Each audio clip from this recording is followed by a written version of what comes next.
Now it's time for Taking the Mic.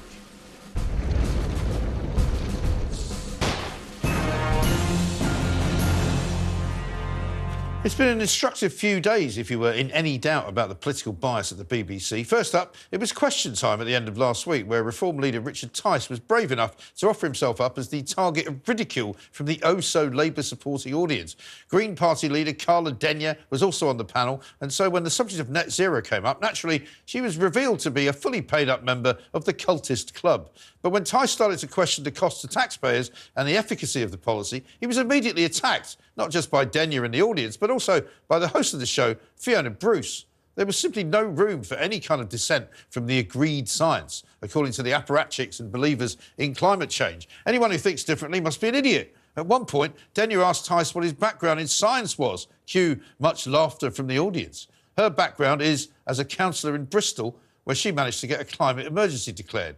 Fast forward to Sunday and Laura Kunsberg with her usually oddly selected panel. This week we had the pleasure of seeing the eccentric Chris Packham, who's on record as saying he would support breaking the law to save the planet and now regularly speaks up on behalf of Just Stop Oil criminals.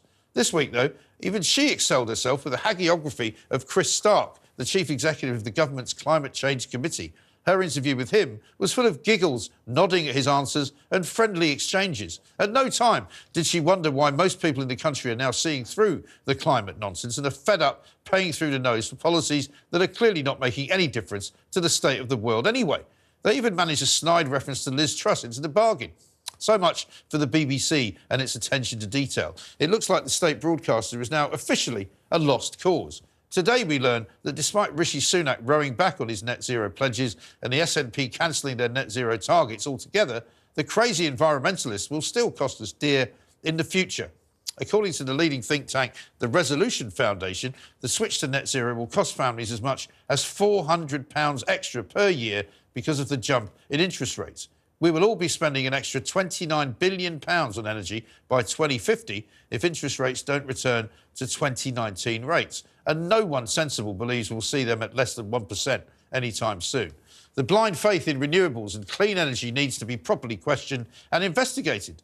The green billionaires don't want that. They prefer the BBC approach. Interrogate nothing, agree with everything, act as if anyone who disagrees is a climate denier. Our future deserves a lot better.